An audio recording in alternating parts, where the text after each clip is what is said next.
बिस्मिल्लाहिर्रहमानिर्रहीम। मैं जनाब नूं एक गल सुनान लगा वां। जिहड़े लोग अल्लाह दी मर्जी दे उत्ते ना राज़ी होंदे ने, राज़ी बर रज़ा वाले जिहड़े होंदे ने, जिवें मियाँ साहब जनाब ने फरमाया ना, जिन्ना दुखां विच दिल बर राज़ी उन्हां तो सुख वारे, दुख कबूल मुहम्मद बख्शा ते राज़ी रहन प्यारे। बंदा सी एक बड़ा सियाणा, पंजाबी दे विच उन्होंने बहुता सियाणा। वो एक तरखाना की दुकान ते गया तो उहदा तरखान जिहड़ा है तेसे दे नाल फटियां पिया बनांदा सी। उन्हें पूछया भाई जी ये फटियां की करनियां जे? उन्हें आख्या हुणे मेरे मुंडे स्कूलों आउणा तो उन्होंने मैं आखना पुत्र मझ नूं पानी डाह नाले नवा। तो उन्हें जिहड़े मझ नूं नवांदिया होना है ना तो ओहदी बांह सिंग दे विच फस जानी है, बांह टुट जानी है। तो बंदियां ने कढ़ के मेरे को लियानी है तो मैं उत्ते आ फटियां बननियां ने इस वास्ते बनाना पिया। वो बंदा बड़ा परेशान हो गया, सियाणा सी। उन्हें आख्या किवें दी गल करदा पिया। वो जिस टाइम वो ठीक टाइम हो गया मुंडे दा स्कूलों आया, उन्हें आख्या भाई इंज कर जा जरा जाके ते मझ नूं पानी डाह। वो मुंडा जिहड़ा है ना वो जाके मझ नूं पानी डांदा नहान लग पैंदा तो मझ दे सिंग दे भी ना बांह फस जाती है, वो टुट जाती। वो बंदे कोल बैठे सन, वो जांदे ने जाके कढ़ के लिया के मुंडे नूं वो भाई दे कोल बांधे ने, जिहदा है सी तरखान जिहड़ा सी। उन्हें जिहड़ियां फटियां बना के धरियां सन, फड़ के उत्ते धरियां, उत्ते पट्टी बन्नी ते आख्या चल वे पुत्तर। हुण वो जिहड़ा कोल बैठा सी सियाणा, वो आंदा बड़ा तूं बेवकूफ है, तेनू जो पता सी कि भाई यदि बांह टुट जानी है, तूं यह ही ना आख के पानी डाह जाके मझ नूं। उन्हें आख्या मेरे तो वड्डा बेवकूफ वेखना ही। उन्हें आख्या वेखना है।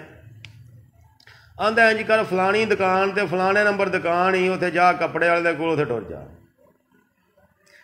वो जाके जिसले उत्थे दुकान ते बह जांदा है, वो बंदे दे कोल गाहक आउंदे ने, कपड़ा देंदा है, आउंदे जांदे पे गाहक चलिया काम। जिसले शाम का टाइम होंदा है ना, वो आंदा भाई मेरी दुकान तो उठ के परां हो जा। आंदा क्यों? आंदा मैं दुकान बंद करके टुर चला वां ते मेरी दुकान नूं लग जानी है अग।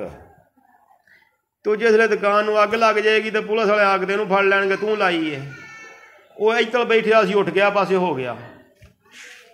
वो टुर जांदा, थोड़ी देर तो बाद दुकान नूं अग लग जाती है, धुआं निकलण लग पैंदा है। वो जिहड़े दुआले दे दुकानां वाले सन, कोई बंदे पै लैके उन्हां ताले तरोड़दे ने, ताले तरोड़ के अग बुझांदे ने। अग बुझा के उन्होंने सुनेहा घलते हैं कि भाई आके ना अपनी दुकान सांभ, अग लग गई तेरी दुकान दे विच। वो आउंदा दुकान वाला आके बह जांदा, सड़े वखरे करन लग पैंदा, सही वखरे करन लग पैंदा। हुण वो जिहड़ा सियाणा सी, वो सियाणा उठ के ते आके उहदे कोल बह गया ते आके आंदा भाई तूं बड़ा बेवकूफ है। उन्हें आख्या क्यों? आंदा तेनू जो पता है कि अग पता सी ना कि अग लग जानी है? आंदा आहो। ते आंदा तूं गया ही क्यों सै? उन्हें आख्या मेरे तो वड्डा बेवकूफ वेखना ही। उन्हें आख्या वेखना। उन्हें आख्या फलाने थां ते टुर जा। उत्थे एक बंदा टाट सींदा होना पिया, बोरियां दी पल्ली बनांदा होना पिया, ते ओहदे कोल टुर जा। वो जांदा, वो जाके भाई दे कोल हुक्का पिया होंदा। आंदा अस्सलाम वालेकुम। वालेकुम, आओ जी। उन्हें बह गया। आंदा भाई जी की करदे हो पे? आंदा मैं पिया ना पल्ली बनाना वा। उन्हें आख्या काहदे वास्ते? आंदा कल मेरे मुंडे ढुकण जाना है, तो ढुक के जिसले उन्हें आउणा असां तेल ढालना, तेल तो उहदा पैर तिलकना, उन्हें डिगना, उहदी धौण दा मणका टुट जाना, उन्हें मर जाना। तो भूरे वास्ते, फूड़ी वास्ते मैं पल्ली पिया बनाना वा। वो ना बड़ा परेशान हो गया, चुप करके बह गया। तो सवेरे ना ढुकण जाना सी, वो दिन जिहड़ा सी मेल दा सी, मेल आया सी। ते आंदा भाई मैं रात रहनी। आंदा चल तू भी रात लै, टुकर ते गई पक्या, बिस्तरे कट्ठे, तू भी पै रो इत्थे। वो भी उत्थे ही पै रहिंदा। वो आंदा हुण मैं वेखां ते सही, ये वाकई ये काम इंज ही हुंदा, जिहड़े अगे तो दो हो गए ने। वो जिस टाइम अगला दिन चढ़दा है, वो बड़े उठ के पुछ बाश मेहदी रात नूं बनाई। सवेरे जी वो घोड़ियां आ गईयां, ढोल आ गए, वाजे आ गए, बड़े चावां दे नाल टुकण गए। ढुक के आए, जिसले ढुक के आ गए तो वह भी उत्थे ही रहा। तो उठ के ना डोल नेड़े हो गया, वह भी बरूआं दे बूए दे नेड़े हो गया। ਉਹ ਜਿਸ ਤੈਂ ਜਦੋਂ ਤੇਲ ਢਾਲਿਆ ਗਿਆ ਤੇ ਕੋਲ ਆ ਕੇ ਖਲੋ ਗਿਆ ਉਸ ਵੇਲੇ। ਉਹ ਮੁੰਡੇ ਨੇ ਪੈਰ ਜਿਸਲੇ ਧਰਿਆ ਉਹ ਤੇਲ ਦੇ ਉੱਤੇ ਆਇਆ ਮੁੰਡਾ ਡਿੱਗ ਪਿਆ, ਉਹਦੀ ਧੌਣ ਦਾ ਮਣਕਾ ਟੁੱਟ ਗਿਆ, ਮਰ ਗਿਆ। ਉਹਨੇ ਜਿਹੜੀ ਉਹ ਪੱਲੀ ਬਣਾਈ ਸੀ ਨਾ ਉਹ ਫੜ ਕੇ ਵਿਛਾ ਕੇ ਜੀਆਂ ਨੂੰ ਆਖਿਆ ਇਹਦੇ ਉੱਤੇ ਬਈ ਬਾਬੋ ਥੋੜੀ ਪੈ ਗਈ। ਉਹ ਉੱਠ ਕੇ ਕਹਿੰਦਾ ਜਾ ਕੇ ਉਹਦੇ ਨੇੜੇ ਹੋ ਕੇ ਆਂਦਾ ਤੂੰ ਬੜਾ ਬੇਵਕੂਫ ਹੈ। ਆਂਦਾ ਕਿਉਂ? ਆਂਦਾ ਤੈਨੂੰ ਜੋ ਪਤਾ ਸੀ ਕਿ ਤੇਲ ਤੋਂ ਮੁੰਡਾ ਡਿੱਗਣਾ, ਤੁਸੀਂ ਤੇਲ ਹੀ ਨਹੀਂ ਸੀ ਢਾਲਣਾ। ਆਂਦਾ ਤੂੰ ਵੀ ਠੀਕ ਆਨਾ ਪਿਆ। ਆਂਦਾ ਆੜਾ ਸਾਹਮਣੇ ਪਿੱਪਲ ਹੈ ਨਾ, ਉਹਦੇ ਘਰ ਦੇ ਉਹ ਭਾਈਏ ਦੇ ਸਾਹਮਣੇ ਪਿੱਪਲ ਸੀ। ਉਹਨੇ ਕਿਹਾ ਸਾਹਮਣੇ ਵਾਲਾ ਪਿੱਪਲ ਇਹਦੇ ਨਾਲ ਤੂੰ ਕੱਲ ਫਾਹੇ ਲੱਗਣਾ। ਉਹ ਜਿਸਲੇ ਆਪਣੀ ਉਹਨੇ ਗੱਲ ਸੁਣੀ ਨਾ ਕਿ ਮੈਂ ਕੱਲ ਨੂੰ ਇਹਦੇ ਨਾਲ ਫਾਹੇ ਲੱਗਣਾ, ਉਹਨੂੰ ਹੱਥਾਂ ਪੈਰਾਂ ਦੀਆਂ ਪੈ ਗਈਆਂ। ਉਹਨੇ ਆਖਿਆ ਪਿਛਲੀਆਂ ਸਾਰੀਆਂ ਸੱਚੀਆਂ ਹੋ ਗਈਆਂ ਤੇ ਮੈਂ ਵੀ ਕਾਬੂ ਆ ਗਿਆ। ਉਹ ਜਿਸਲੇ ਨਾ ਇਹ ਗੱਲ ਉਹਨੇ ਸੁਣੀ ਉਹ ਨਾ ਚੜ੍ਹਦੇ ਨੂੰ ਮੂੰਹ ਕਰਕੇ ਭੱਜ ਵਗਿਆ। ਸਾਰੀ ਦਿਹਾੜੀ ਭੱਜਦਾ ਰਿਹਾ, ਭੱਜ ਕੇ ਥੱਕ ਪਿਆ, ਬਹਿ ਗਿਆ। ਜਿਸਲੇ ਉੱਠਿਆ ਤੇ ਉਹਨੂੰ ਫੇਰ ਲੱਗ ਪਿਆ, ਫੇਰ ਭੱਜ ਪਿਆ। ਉਹਲੋਂ ਭੱਜਦਿਆਂ ਨਾ ਜਿਸਲੇ ਫੇਰ ਲੱਗ ਗਿਆ ਤੇ ਵਾਪਸੀ ਜਿਸਲੇ ਆਉਂਦਾ ਨਾ ਤੇ ਅੱਗੇ ਸਾਹਮਣੇ ਫਿਰ ਪਿੱਪਲ ਆ ਜਾਂਦਾ। ਉਹ ਫਿਰ ਚੜ੍ਹਦੇ ਨੂੰ ਭੱਜਿਆ ਸੀ। ਉਹ ਜਿਸਲੇ ਪਿੱਪਲ ਨੂੰ ਵਹਿੰਦਾ ਫਿਰ ਲਹਿੰਦੇ ਨੂੰ ਭੱਜ ਵਗਦਾ।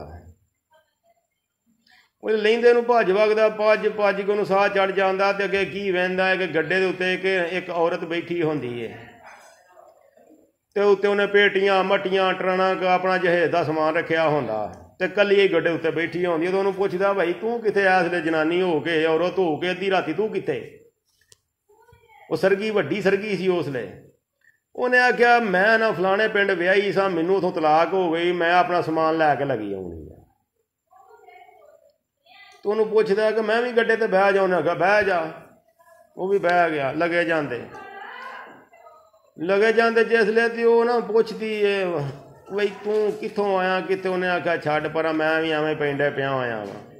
ਤੇ ਉਹਨੇ ਆਖਿਆ ਤੂੰ ਦੱਸ। ਉਹਨੇ ਆਖਿਆ ਮੈਂ ਕੀ ਦੱਸਣਾ, ਮੈਂ ਤਾਂ ਵਿਆਹੀ ਹੋ, ਤਲਾਕ ਹੋ ਗਈ। ਤੇ ਉਹਨੇ ਆਖਿਆ ਅੱਗੋਂ ਕਰਨਾ ਹੀ ਕਿਤੇ? ਉਹਨੇ ਆਖਿਆ ਕਰਨਾ ਤੇ ਹੈ ਵੇ। ਉਹਨੇ ਆਖਿਆ ਮੇਰੇ ਨਾਲ ਹੀ ਕਰ ਲਾ। ਉਹਨੇ ਆਖਿਆ ਹਲੇ ਤੇਰੇ ਨਾਲ ਕਰ ਲਾਂ ਦੀ ਕਰਨਾ ਹੀ ਹੈ। ਬਹਰਹਾਲ ਮੈਨੂੰ ਭੁੱਖ ਲੱਗੀ ਹੋਈ ਹੈ ਤੇ ਕੋਈ ਰੋਟੀ ਦਾ ਬੰਦੋਬਸਤ ਕਰ। ਉਹ ਆਂਦਾ ਮੇਰੇ ਕੋਲ ਤੇ ਪੈਸੇ ਹੀ ਕੋਈ ਨਹੀਂ, ਮੈਂ ਰੋਟੀ ਕਿੱਥੋਂ ਖਵਾਵਾਂ ਤੈਨੂੰ? ਉਹਨੇ ਆਪਣੀਆਂ ਵਾਲੀਆਂ ਲਾ ਕੇ ਦਿੱਤੀਆਂ। ਉਹਨੇ ਆਖਿਆ ਲੈ ਆ ਵਾਲੀਆਂ ਵੇਚ ਤੇ ਵੇਚ ਕੇ ਤੇ ਰੋਟੀ ਲਿਆ। ਉਹ ਵਾਲੀਆਂ ਲੈ ਕੇ ਤੇ ਆਂਦਾ ਰੋਟੀ ਕਿੱਥੋਂ? ਨੇ ਆਖਿਆ ਵੇ ਸਾਹਮਣੇ ਇੱਕ ਪਿੰਡ ਪਿਆ ਦਿਸਦਾ, ਬੱਤੀਆਂ ਪਈਆਂ ਬਲਦੀਆਂ ਨੇ। ਉਹ ਤੈਨੂੰ ਟੁਰ ਪਿਆ ਜਿੱਤੋਂ ਨੂੰ ਬੱਤੀਆਂ ਪਈਆਂ ਬਲਦੀਆਂ ਸੀ। ਉਹਨੇ ਆਖਿਆ ਮੈਂ ਇੱਥੇ ਖਲੋਤੀ ਹੂੰ ਤੇ ਲੈ ਕੇ ਆ। ਉਹ ਜਿਸ ਟਾਈਮ ਉਹ ਟੁਰ ਪਿਆ ਤੇ ਰਾਤ ਦਾ ਟਾਈਮ ਸੀ। ਉਹ ਬੱਤੀਆਂ ਦਿਸਦੀਆਂ ਤੇ ਨੇੜੇ ਸਣ ਪਈਆਂ ਪਰ ਹੈ ਸਣ ਦੂਰ। ਉਹਨੂੰ ਉਹ ਪਿੰਡ ਦੇ ਵਿੱਚ ਵੜਦਿਆਂ ਨੂੰ ਨਾ ਲੋ ਲੱਗ ਪਈ, ਮਾੜਾ ਚਾਨਣ ਹੋ ਗਿਆ। ਉਹ ਜੇ ਲੋ ਲੱਗ ਪਈ ਤੇ ਉਸ ਪਿੰਡ ਦੇ ਜਿਹੜੇ ਵੜਿਆ ਨਾ ਤੇ ਉੱਥੇ ਸੁਨਿਆਰੇ ਦੀ ਹੱਟੀ ਜਿਹੜੀ ਨਾ ਲੁੱਟੀ ਗਈ ਸੀ। ਪੁਲਿਸ ਵਾਲੇ ਚੋਰ ਲੱਭਦੇ ਫਿਰਦੇ ਸਨ। ਉਹਨੂੰ ਫੜ ਕੇ ਜਿਹੜੇ ਤਲਾਸ਼ੀ ਲਈ ਗਈ ਤੇ ਉਹਦੇ ਕੋਲ ਵਾਲੀਆਂ ਨਿਕਲ ਆਈਆਂ। ਜਿਹੜੇ ਵਾਲੀਆਂ ਨਿਕਲੀਆਂ ਉਹਨਾਂ ਆਖਿਆ ਲੈ ਵੀ ਚੋਰ ਤੇ ਆ ਹੀ, ਅਸੀਂ ਲੱਭ ਕੇ ਮੈਂ ਪਾਗਲ ਹੋ ਗਏ ਹਾਂ। ਉਹਨਾਂ ਫੜਿਆ ਤੇ ਉਹਨੂੰ ਕਾਜ਼ੀ ਦੇ ਕੋਲ ਲੈ ਗਏ। ਤੇ ਪਿੰਡ ਉਹ ਹੀ ਸੀ ਜਿੱਥੋਂ ਨੱਸੇ ਆ ਸੀ, ਉਹ ਪਿੱਪਲ ਵਾਲਾ ਪਿੰਡ ਹੀ ਸੀ। ਕਾਜ਼ੀ ਦੇ ਕੋਲ ਗਿਆ ਤੇ ਕਾਜ਼ੀ ਆਖਿਆ ਹਾਂ ਬਈ ਦੱਸ ਤੂੰ ਚੋਰ? ਆਂਦਾ ਨਹੀਂ। ਉਹਨੇ ਕਿਹਾ ਕਿਉਂ? ਵਾਲੀਆਂ ਤੇਰੇ ਕੋਲ ਨਿਕਲੀਆਂ ਨੇ। ਉਹਨੇ ਅਲਫ ਤੋਂ ਲੱਗ ਕੇ ਇਹ ਤੱਕ ਸਾਰੀ ਕਹਾਣੀ ਸੁਣਾਈ। ਜਿਸਲੇ ਕਹਾਣੀ ਸੁਣਾ ਦਿੱਤੀ ਕਾਜ਼ੀ ਆਖਿਆ ਕੋਈ ਗੱਲ ਨਹੀਂ, ਹੁਣੇ ਪਤਾ ਕਰਾ ਲੈਂਦੇ ਹਾਂ। ਉਹਨੇ ਆਖਿਆ ਵੀ ਜਾਓ, ਦੋ ਪੁਲਿਸ ਵਾਲੇ ਇਕੱਲੇ। ਉਹਨੇ ਆਖਿਆ ਜਾਓ ਉੱਥੋਂ ਵੇਖ ਕੇ ਆਓ ਕਿ ਉੱਥੇ ਗੱਡੇ ਵਾਲੀ ਤੇ ਗੱਡਾ ਹੈ ਵੇ। ਜਿਸਲੇ ਪੁਲਿਸ ਵਾਲੇ ਉੱਥੇ ਗਏ ਨਾ ਗੱਡੇ ਵਾਲੀ ਤੇ ਨਾ ਗੱਡਾ। ਉਹਨਾਂ ਆ ਕੇ ਕਾਜ਼ੀ ਨੂੰ ਦੱਸਿਆ ਕਾਜ਼ੀ ਸਾਹਿਬ ਇਹਦੇ ਝੂਠ ਬੋਲਦਾ ਪਿਆ, ਕੋਈ ਸ਼ੈ ਨਹੀਂ। ਕਾਜ਼ੀ ਜਰਾਂ ਨੇ ਆਖਿਆ ਫੜ ਕੇ ਨਾ ਜਿਹੜਾ ਸਾਹਮਣਾ ਪਿੱਪਲ ਨਜ਼ਰ ਪਿਆ ਆਉਂਦਾ ਨਾ ਪਿੱਪਲ ਦੇ ਨਾਲ ਉਹਨੂੰ ਫਾਹੇ ਲਾ ਦਿਓ, ਫੜੋ ਇਹਨੂੰ ਲਾਓ ਫਾਹੇ। ਉਹ ਜਿਸ ਟਾਈਮ ਫਾਹੇ ਲਵਾ ਦਿੱਤਾ ਤੇ ਉਹ ਕੰਮ ਉਹਦਾ ਮੁੱਕ ਗਿਆ। ਇਹ ਗੱਲ ਹੈ ਕਿ ਜਿਹੜੇ ਉਹਦੇ ਤੇ ਰਾਜ਼ੀ ਰਹਿੰਦੇ ਨੇ ਨਾ ਉਹਨਾਂ ਦਾ ਕਮਾਲ ਹੈ।